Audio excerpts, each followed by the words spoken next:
For the next 30 minutes or so, we're going to be talking about what it means to do ministry in a digital culture. And a lot of what I'm interested in as a researcher and a writer is looking at what it means not just to use technology to do ministry, but to do ministry in a culture that's so deeply shaped by all of these digital technologies around us. And today we'll be focusing in a little bit on faith formation and how we can align faith formation to some of the core behaviors of searching and questioning that are so prevalent in the digital culture that we're all a part of. Just a little bit about my background. I guess my day job is in the technology industry. I started out working at Google in Ann Arbor, Michigan, and currently work at a technology company called Zendesk. Most of what I do while there is focused on leadership development, helping people to be effective coaches and managers and leaders, especially now in a remote and distributed environment that's more challenging than ever. And we're trying to figure out what exactly it looks like to be an effective leader in a distributed context. I'm also an avid ping pong player, so you might notice that my Zoom background is the other half of my basement, which is the ping pong table. Sadly, hasn't been getting a lot of use since the pandemic started and since my wife and I had our first child. Can't wait till she's a little bit older and we can start playing ping pong together. So this session, Searching for God with Google, what are we going to talk about? Well, three things. First of all, we're going to talk about how search technologies that are all around us have conditioned us to constantly ask questions and what those questions mean for those of us who seek to do the important work of faith formation. We'll also talk about how we can integrate different technologies to form faith through questions in a distributed context like most of us find ourselves in these days. I by no means have the definitive word on what it means to use technology to form faith through questions. So I'm hoping when we get to that segment, you all might share some of the ideas that have been working for you during these last few months. So a few perhaps thesis statements of this presentation. Our most widely used digital technologies, they all run on not just sophisticated technical architecture or the internet, but fundamentally they all run on questions. Faith formation, though, has often been run on statements. And I'll talk to you a little bit in just a few minutes about my experience going through faith formation and confirmation programming at my Lutheran congregation in Appleton, Wisconsin, when I was a middle school student, and how I found that to be a little incongruent with some of the cultural values of the digital age. And my question for all of us today is, what would it look like for questions to be a little bit more prominent in the faith formation experience? So fundamentally, one of the things I noticed when I started researching the intersection of church and technology was that in this digital age that we live in, we no longer refer to the things that we use, the products that we use as nouns, so much as we refer to them as verbs. So to give you an example of that, I'm from Appleton, Wisconsin, just right down the road from where Kleenex is manufactured. And we all know Kleenex or facial tissue, really great product, especially now during the seasonal allergy time of year. But prior to the digital age, Kleenex was something that we used for our consumption. It was something, it was an object. Now we're living in this culture where the products that kind of have become so ubiquitous in our daily lives function as verbs. And perhaps no verb is so good of an example as Google. If I ask you a very redundant question, you might reply to me, well, let me Google that for you. If I ask for directions on Google Maps, I'm Googling it. If I'm asking for show times at a movie theater that I hope might open up again someday, I'm Googling it. The digital technologies that we use, even at work, when I go to work, I don't log onto my computer and talk to my coworkers anymore. I go to my computer and I Slack them. So I think that says something about the importance of digital technology on the culture around us and how it's so formative to our identities. What I also started noticing as I started researching this topic was how we've kind of gone from a world of search engines, which functioned as websites, to search everythings. And what I mean by that is, we still have the google.com search engine, probably the most widely visited website on the internet. But we also have things like Siri. When I go to Siri, I'm asking Siri a question, and Siri is responding to me with lots of possible different answers to my questions. We also have Netflix. Netflix, if we think about it, is a search engine for one thing in particular, movie recommendations. And it's a search engine that allows us to answer the question, what should I watch tonight? I finally got my baby daughter down for a little bit. What can I spend 30 minutes doing before I fall asleep myself? And then Alexa. Alexa is also a form of search technology. It allows us to search for products, to answers that are to answers to questions that are top of mind. It allows us to search for things like the weather or the latest music to play throughout our house. So we're no longer at a point where searching and questioning is confined to google.com, but is deeply integrated with just about everything that we do. Now, this isn't actually all that different. People have been valuing questions for millennia. Going back to Socrates and Plato, these philosophers didn't philosophize through statements, they philosophized through questions. The Socratic method, for example, is still the way that law schools teach their students, this being a picture of the law school building here in Madison, Wisconsin. I also think another thing that shows us how important questions have become to our digital society or to our digital culture is the rise of coaching. Coaching, which was once something that was limited to the world of sports, is now extremely prevalent on all of our workplaces, to the point where coaching has become over a $1 billion industry in the United States alone. That's coaching conversations you might see between a manager and their team, between executives and external coaches. That practice of asking provocative and insightful questions to develop self-awareness and take actions is so powerful today, not just in the workplace, but in our churches as well. And I think one other place you see the importance of questions is through podcasting. I read something the other week that talked about how millennials like myself have an attention span akin to a goldfish, or how the common goldfish has an attention span that's actually a little bit longer than the average millennial. And I took some umbrage to it, but I was already distracted before I could get too angry about what I had read in that article. But what I think is interesting is millennials like myself, who are notorious for having short attention spans, who are so easily distracted, are really interested in this form of media that functions as often 60-minute plus conversations of dialogues of 2 people, 3 people, exchanging questions with one another. Somehow we who can't sit still long enough to watch an entire movie, which is why we have to watch series, millennials like myself are gravitating towards this medium of the podcast, where there's now millions of episodes just asking questions back and forth. Now, what does this have to do with the world of faith formation and the world of church? Well, people have a lot of questions about God, about Christ, about what it means to be a Christian in a digital age.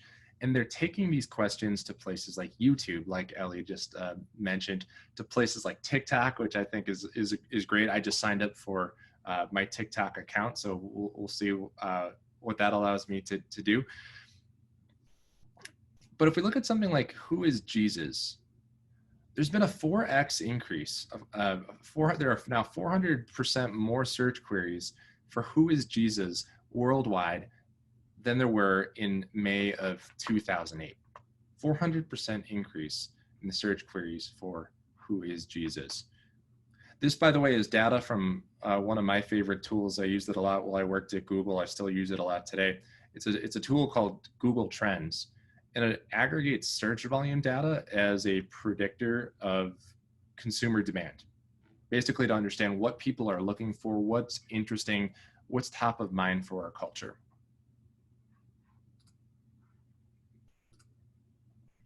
But similarly, the question, what is the Bible, has seen another 400% increase since May of 2008.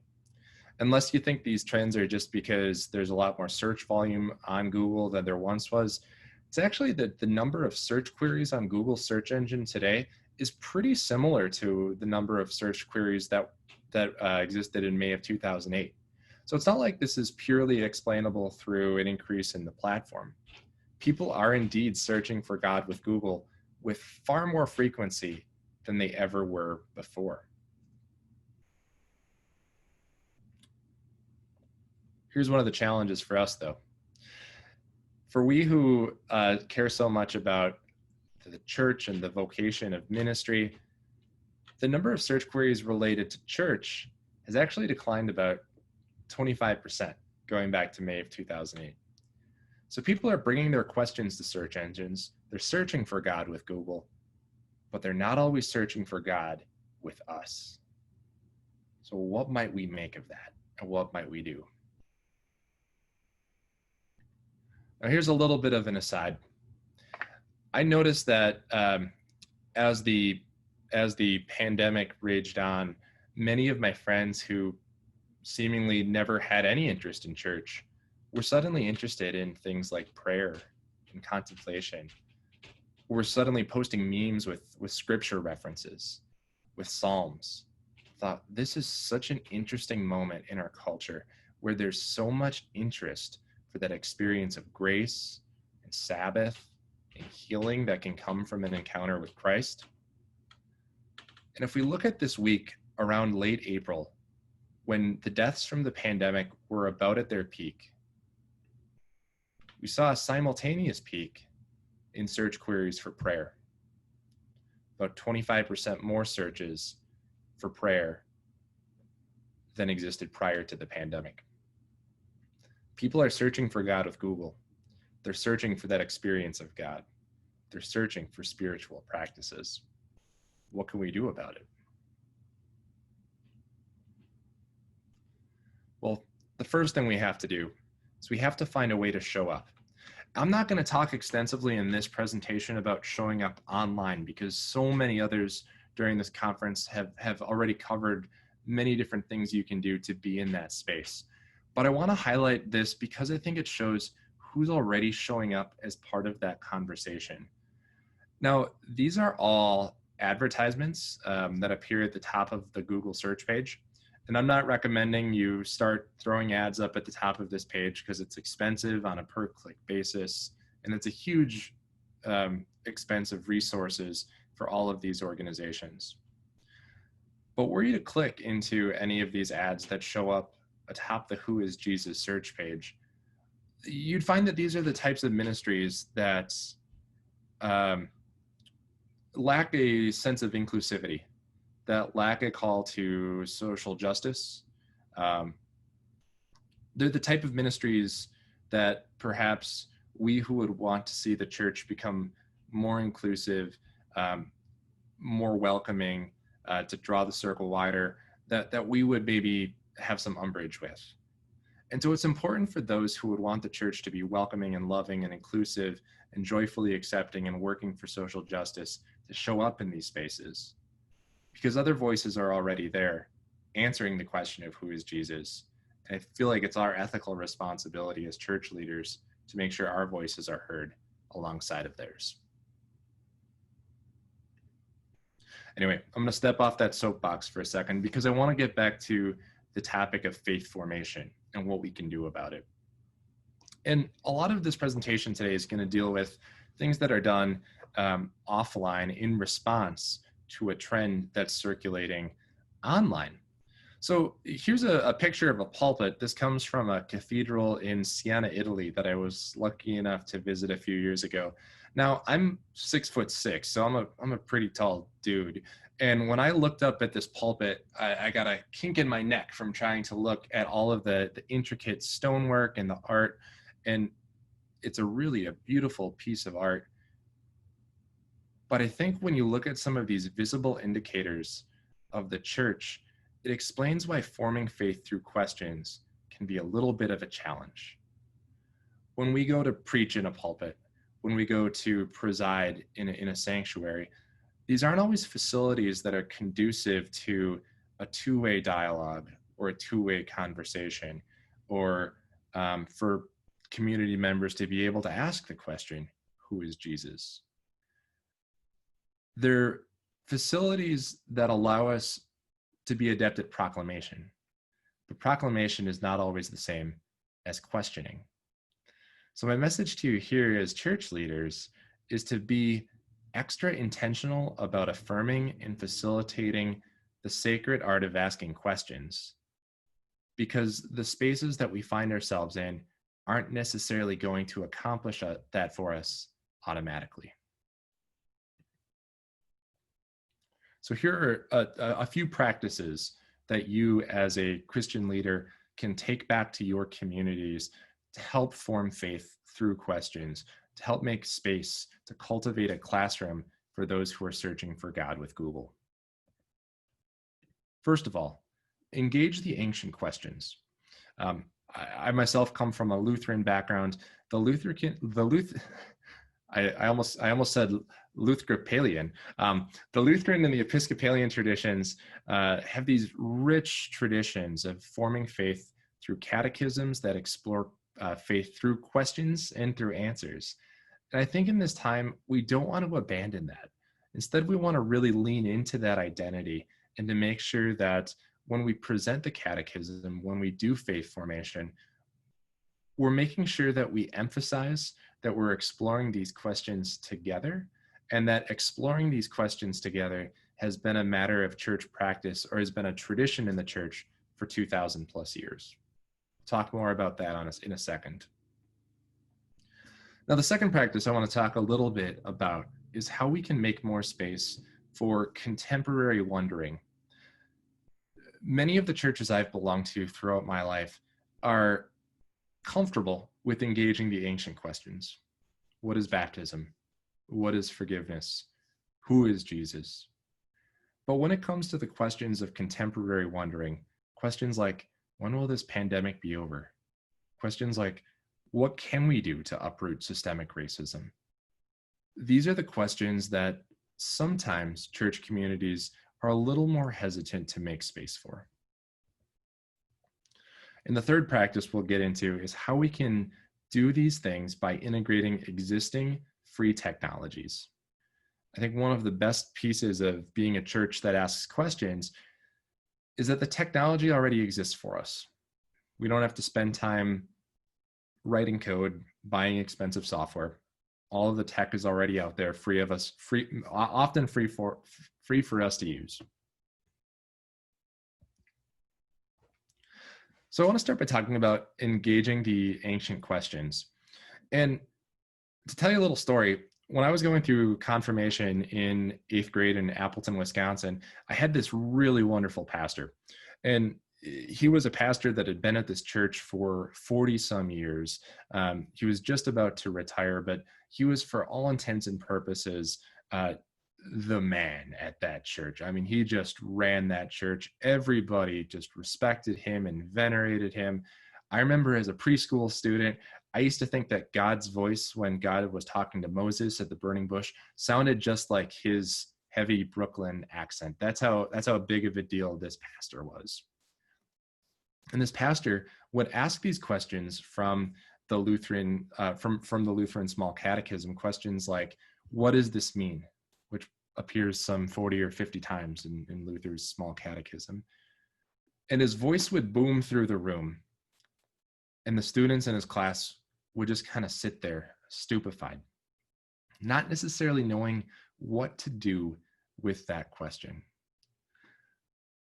Still, he asked the question nonetheless. And I think it's so important for those of us who do the work of faith formation to continue asking, but then to pause a little bit longer and let people sit with wrestling through the answers fragmentary, incomplete answers though they may be, and doing a lot of work to affirm individuals as they work to kind of create their own answers to these questions before we launch into our catechisms and provide the textbook definitions.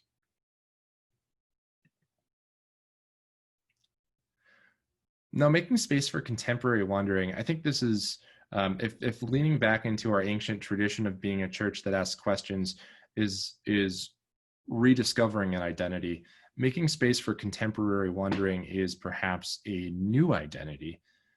And this is a screenshot from Google Trends that shows us some of the questions that were particularly prevalent and still are particularly prevalent throughout the COVID-19 pandemic. And you'll see a lot of these questions have to do with when will the coronavirus end? How long will the coronavirus last? I think a lot of people were asking these questions in early April, back when we thought that there might come a day this spring, perhaps, where all of us would be reunited with our church communities, where things would get back to a sense of normal. My message for you is to find a way to process those questions as a faith community. I've started having conversations in my church about what it might look like to have a podcast where we invite our community members to wrestle a little bit with their experience with the coronavirus and the pandemic and the questions that they had that were relevant to their life of faith as they were in their house for 2, 3, 4 months. Making that space for contemporary wondering often feels in the church like it's butting up into unfamiliar territory, like we're moving into a more of a secular space. But still, if we're going to do the work of faith formation, it's our work to take these musings, these questions, and these wonderings, and help people see how God is in their midst as these questions are being asked. Finally, when we talk about integrating existing technologies, there's a lot out there that can help us to ask questions as a church. One practice I recommend for all church leaders is to have an app on their phone like Google Keep or like Evernote, and to jot down questions, not just about faith and God, but about the world around us as we sense them and as we start to intuit them. That trains us as church leaders to ask more questions ourselves. And when we become more fluent in the art of asking questions, our communities can do the same. Another powerful technology which is available for those with an educator account is Flipgrid.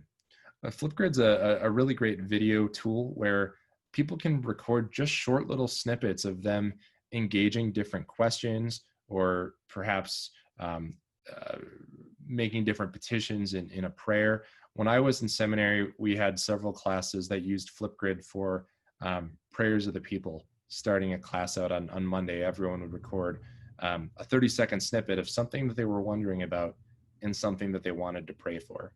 I mentioned Flipgrid on this webinar with VTS because I know that many of you do have an EDU email address that you could use to get a free Flipgrid account. And I know we've got many people talking about podcasting today. I really do think podcasting is perhaps the best technology we have for making space for questions. In Advent 2018, my congregation and I launched our first podcast. It was called Joyful Expectation, and it was about living in liminal space, time in an in-between state. And what we did with this podcast is we combined some scripture with a pastoral reflection. And then we invited a member of the congregation to record a 5 to 10 minutes narrative of a time where they were in a liminal context. Somebody recorded a story about their experience with cancer.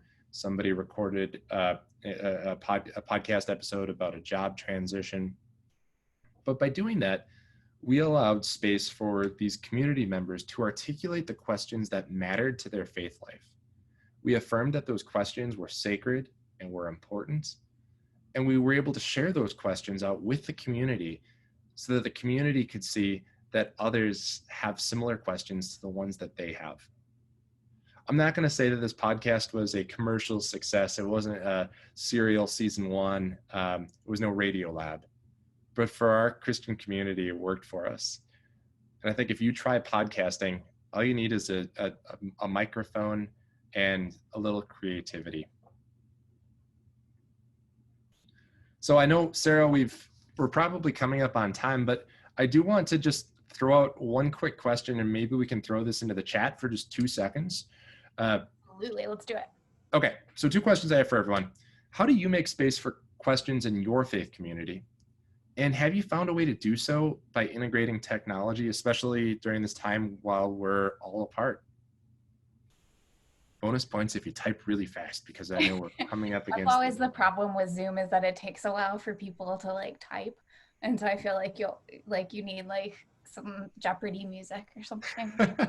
Yeah, we need like at the Oscars, the Academy Awards, we need the walk-off music. All right, awesome. Oh, that was pretty quick. So questions on Instagram, questions on Kahoot. Yeah, Kahoot's actually a question I use with some of my workshops, an app. Instagram Ryan, stories. They've been using Menti, which is sort of like a polling option, or they also like bring in words, and then they make like a Wordle kind of thing. Kahoot during worship is awesome. That's great. Polling on Zoom. Yeah, polling on Zoom is a form of embracing the question. Absolutely. Allie does love some Instagram stories for question. I think a lot of people have been using Zoom chat for that. Awesome. These are like they were ready to go for you, Ryan. Yeah, wonderful. So what's great to see here is that everybody's already familiar with this practice of making space for questions in the church.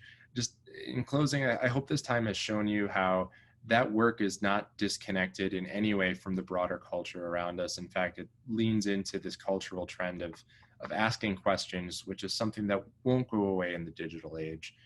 And as we continue to experience this pandemic, and as we continue to experience, to wrestle with how we uproot systemic racism, these questions, the importance of questions will only accelerate in our Christian communities. So in closing, one other thing I wanted to recommend, great new book, a friend of mine named Stephanie Williams O'Brien came out with a book called How Questions and Doubts Can Save Your Faith. I think it's a particularly relevant book now. Links to Google Trends and Flipgrid are also included here. Awesome. And this will also go out as part of the recording and the resources and everything like that. So you will get all of that information as soon as it is made available.